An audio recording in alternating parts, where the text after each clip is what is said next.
Okay. Hi everyone. So as you know, this meeting is going to be recorded and uploaded to the public internet. So I'm going to start with our agenda today. First item is going to leave the floor to Bobby. He's moving on to other opportunities, and I'm going to give him the opportunity to speak up. All right. Yeah, so just a quick update. First of all, congratulations to Abdullah for taking over the responsibilities. It's mostly responsibilities. Unfortunately, it does not come with a lot of benefits. It's mostly responsibilities for you, but I'm sure you will be a great lead, and you will come up with a lot of cool projects and ideas to improve the scheduler. And the reason that I actually decided to switch was mainly because my priorities inside Google has changed. I have moved to another project. This was, of course, my personal decision to move to a different project. It's completely outside of cluster management that I've been involved in the past 5 or so years at Google. It's mostly basically me. I would like to switch things once in a while and try different things. Who knows, I might come back again to the cluster management side one day. But for now, I've decided to try other projects. I cannot really talk much about them. These are basically just like futuristic and exploratory projects in a different team at Google. Hopefully you will see some cool products out of these projects. That's mostly about me, but I'm sure things will go even better than before under Abdullah's supervision in the SIG, and I wish him luck. And I also would like to thank everybody who made this a great experience for me. I enjoyed really much working with all of you guys, and I'm so humbled when I see so much interest and enthusiasm among you guys to contribute and be a part of this big effort. Thanks again. Thank you, Bobby. You'll definitely be missed, and we hope you come back and contribute to the schedule of Kubernetes in general. So I'm going to move on to the next item on the agenda, which is discussing possible tasks for 1.17. So I've listed a few items on the spreadsheet, and I'm going to ping, I guess, the spreadsheet on the chat here.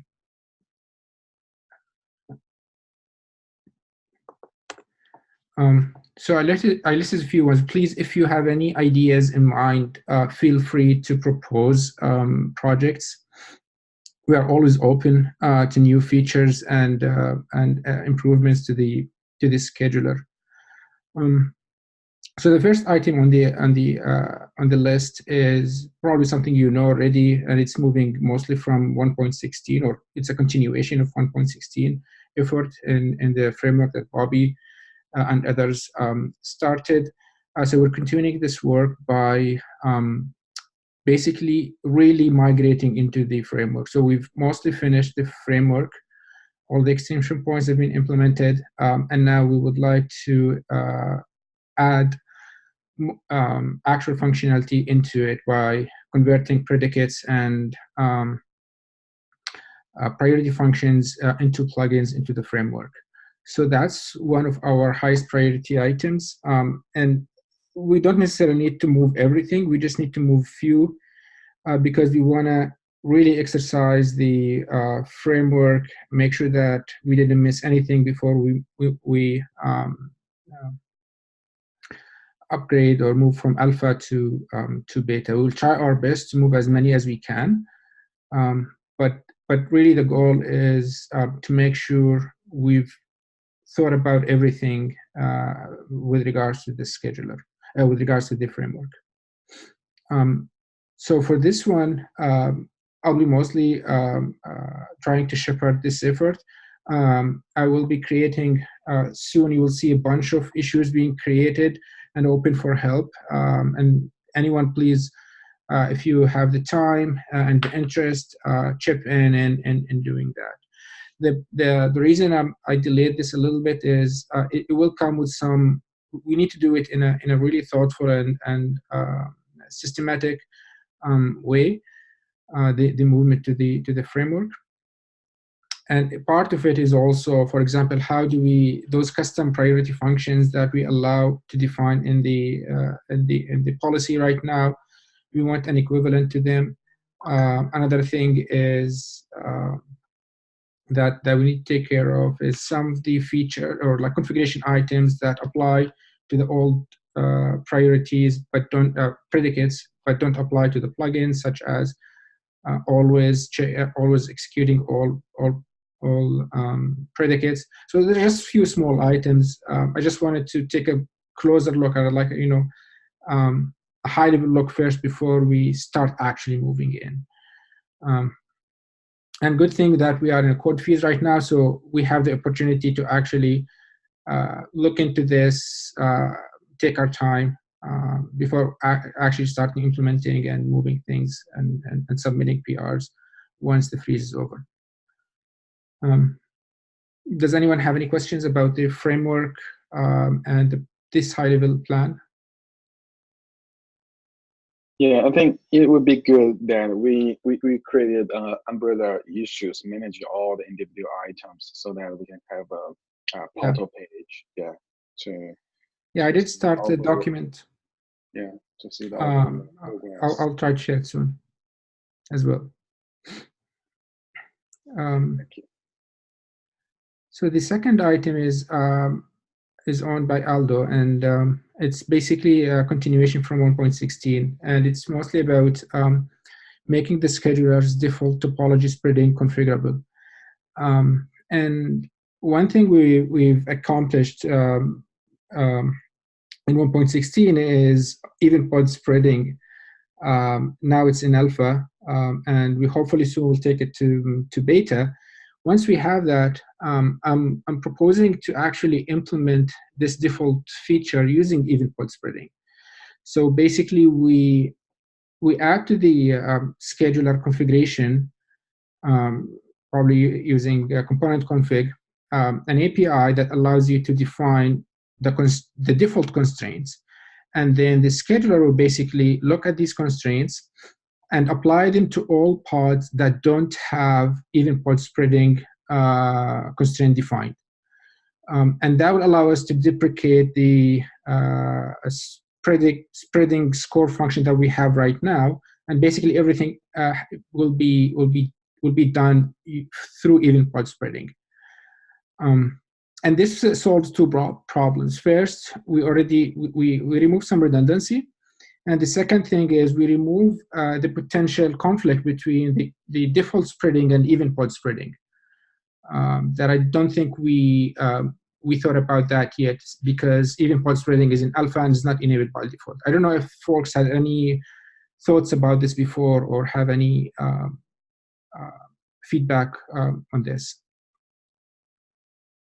So I think, well, first of all, even pod spreading can be a predicate, and those default spreading are only priorities, basically, in our previous terms. In newer terms, we should basically call them even pod spreading can be also a filter, and those default spreading are only scoring functions, right? So they don't necessarily conflict with one another in that sense, if that's the case. But even pod spreading can also be scoring as well. So in the case that scoring is provided, I would say that the weight of even pod spreading score must be a lot higher than the weight of default spreading, so that if both are done, the even pod spreading prevails, basically. And the default spreading basically will be effective only when even pod spreading gives the same score to the same to two different nodes, and then the default spreading may differentiate between the two that have the similar score. Otherwise, if different nodes have different scores that are given by even party spreading, then whatever even party spreading has given is basically the main metric for us. Yeah, one thing we should consider in this item is that the performance, because if we want to apply this as a priority for all paths, it's in the hard path of the whole scaling life cycle, right? So yeah, we should make sure that we don't take too much runtime and as well as the space. You don't think even pod spreading, the priority part shouldn't be more expensive than the default spreading logic? If we are going to move towards the direction where we are trying to provide a configurable API for it. In one sense, it could be. I guess even party spreading, Ray can tell us better. But I think even party spreading can have multiple selectors for pods, right? For one topology constraint, there's one selector. If you have multiple constraints, then you have multiple selector. Right. Yeah. So, but that depends on how they specify what default configuration the admin specifies. So it's up to them. So if we really want to provide something very flexible in terms of configuration, allows them to do anything they want. Like a default one could be very simple, and that should have the same overhead as if we were to implement it. Like I don't know how we would implement it differently from even pod spreading even. Yeah. So I have to actually check the code again, but I felt like the default spreading looks at the reference ID for certain collections only, right? Yeah, and this is the other thing. So when we think about the default spreading, it's going to be based on exactly that. So it's going to be for services, replica sets, etc. So so that's exactly. So the default spreading API that we will add into the component config, either we're going to allow them to specify, okay, which collections, or we can just do it the same way that we're doing it right now with the default spreading. So we don't allow them to specify labels or selectors. So they just specify constraints. Yeah, exactly. So you just allow people to configure topology labels, not selector labels for pods. Right. I agree. This is much easier for the end user because they don't specify anything other than topologically before. So provide a very simple option for the and it doesn't make sense for them to specify selectors because selectors are going to Now this is default spreading. When it's default spreading, it means that it by default does something. Exactly. If you want to use selector and all that, then it becomes the same thing as even spreading. Yeah. Okay. Yeah. Exactly. Yeah. So I guess Wei will also shepherd this work that Aldo will be leading. Yeah, definitely. If you want, you can make me as a main shepherd. Yeah, I'll do that. So the third item is also suggested by Wei, improving the scheduler's benchmarks. Yeah, it's a long discussed topic actually. We have planned, I think, several months ago in our release, but we just try to find the buffer to do this. So basically, I think I talked to journalists offline about some potential issues and some aspects we want to improve. There is an issue there. Yeah, we just want to implement them one by one. Mm-hmm. And what I suggest as well to do here is really improve coverage. We want to cover. Hopefully, we will be able to cover every single plugin, for example. And maybe we have our own dashboard tracking, like running from head every time, the way that we do right now already. But we want more breakdown and for various for separate plugins. Like we already have, for example, for Pod Affinity, but we have it for the part that implements that's implemented as a predicate, but not the one that's implemented as priority. So it'd be nice to cover everything. Yeah, we don't want to do a more abstraction on providing more options to compose your workloads, using which feature maybe combine with each other to sort of define a meaningful workloads so that the test time is more, And I think the benchmark we already have provides a really good framework to add all this stuff. So it's really nice we have a good starting point, so we can just build on it. So the next item is for clause, which is supporting less than, greater than operators. I don't have much insight on this. I'm going to take a look at it later. But if Klaus is not here, we can move on to the next one, unless someone has any thoughts. Sorry. Hi, this is Klaus. I think for this item, there is another topic that whether we should support code level backward compatibility. As far I go through the issue and pull requests recently, there are also some pull requests about So, Klaus, I really can't hear anything you're saying. The line is very choppy. Okay, never mind. Maybe network issue. So I will open the issue or open some other thread for this part. Okay, sounds good. Yeah. Okay. Thanks. The next one is scheduler API cleanup. So I opened a thread on Slack with the code organization channel, and it seems that we can actually move code around, even API code around, without a kip or anything or deprecation. So it's up to us to do it, and it's up to the users to figure out the new package place and link to it, as long as we keep the versions as it is with their registration as well. So what I suggest here is to clean up a little bit the confusion about API and APIs. We have both similar similar name packages, and what we can do there is we have actually two things under API right now. One that is the policy, which basically defines how we configure the scheduler, and the other part is the extender API. So my suggestion here is to split it into two. So one part is going to move into the API/config, and it will be basically part of component config.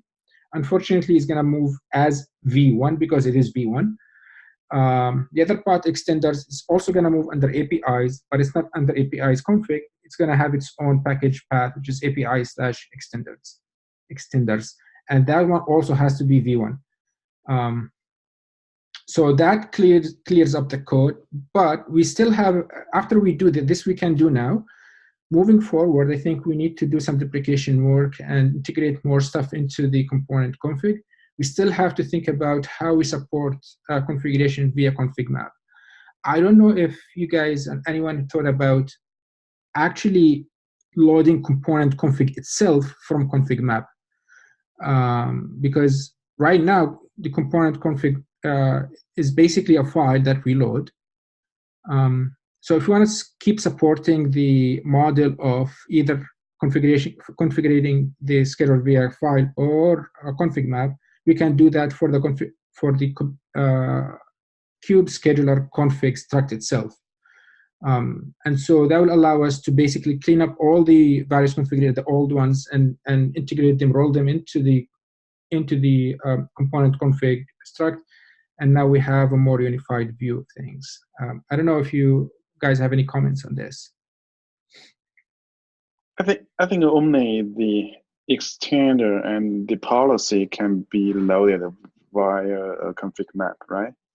Because it's a chicken and egg problem. If you don't have a schedule component config, you cannot start this schedule. You can specify a flag though. Like right now, you have we allow few flags. So the one, like there are I think 3 flags in the scheduler, like the non-deprecated ones. One of them is the component config file.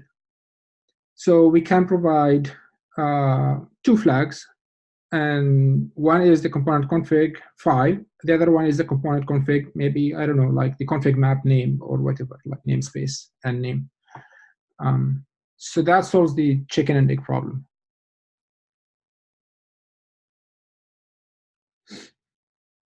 Anyway, so I think Wei is gonna is interested in this action item. We'll just start with organize the code and moving things into the right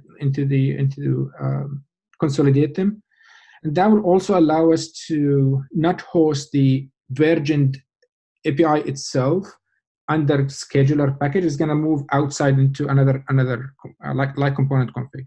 So that also solves the problem of this code will be auto generated and auto synced, and people don't need to actually import our code. They will import like a separate API code, which is, I think, the new standard in Kubernetes. Yes. So the last item is this is something discussed with Bobby offline. So we figured that the permit API, the way that I implemented it, is not good enough. The way that is implemented right now doesn't really allow multiple permit plugins to collaborate, coordinate on when to accept a pod. If multiple permit plugins would like for the pod to be placed in the wait and provide a timeout. So if that case happens, if two or more returns a wait with a timeout, then in the future, if the logic of these plugins that decides whether to accept the pod or not decide to actually accept the pod, it wouldn't really take into account the other plugin constraint on when to accept the pod. So we really need to change the API to accept the pod per plugin probably, and we need to take into account the timeout, basically to keep modifying the timeout based on which plugins have accepted the pod. And we probably also need to provide some sort of a mechanism to say which plugins has still not accepted the pod, so that they can also better coordinate. And maybe one plugin would like to wait until the end to accept the pod. They don't want to accept it in the halfway through. Specifically, gang scheduling will probably require such behavior. So, I mean, there are a lot of things and thoughts about this, needs to be hashed out as well. So I created an issue, and I wonder if someone is interested in it to pick it up and see how they can define a better API for permit and probably implementation as well. Yeah, I agree. We need to have a proper design for this and think carefully about all the details here. One obvious solution, as you mentioned, is to have like multiple weights, and each plugin maybe can have access to all the weights, but it can approve only its own weight. And then by doing that, plugins can decide when to approve, or wait for other plugins to approve first and then they approve, and things of that sort. But this is just a very preliminary idea. It might not work in all cases. Someone needs to think about all the cases and come up with a proper design.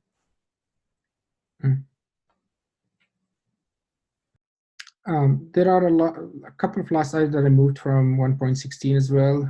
Resource quota, scope selector to GA. I didn't really look into this closely. I'll look at the PR that Bobby put a link to. And the other item is graduating component config to V1 beta 1. This is going to wait until we change all the parameters into nullable ones, so that we can distinguish between a default value that we want to have and Golang's default value. And that's that's all I have. We've already discussed a couple of other agenda items that I listed when we were discussing the items on the list. We have one last item, descheduler, that Klaus added to Kubernetes SIG. Go ahead.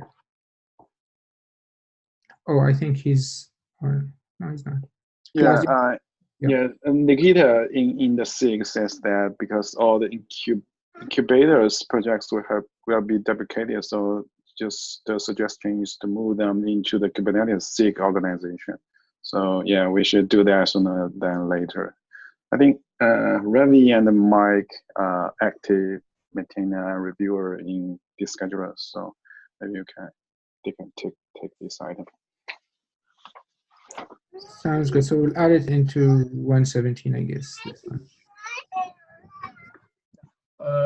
I think this migration didn't depend on the Kubernetes release. This just need owner to start a thread and get get some feedback from the community. If everyone is okay, we can do that anytime. Yeah, sounds good. The thing is, like, the way that we track tasks here is per release, so it's not necessarily tied to the release, but that's how we structured the whole thing. But yeah, for sure, it's not related to the release. Okay, this is all I have. Anyone has any last comments before we finish?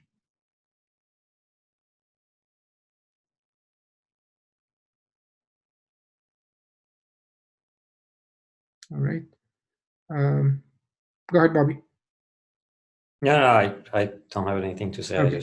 Okay, thank you so much. And again, thank you, Bobby, so much for your contributions over the years. Don't worry, we will keep bothering you for the short term, hopefully not too long. But I'll be happy to help in any way I can. Your experience and better understanding of the code base and how things work on Kubernetes. Thank you so much. Thank you, everybody. Yeah, Thanks. thank you. Bye-bye. Bye-bye.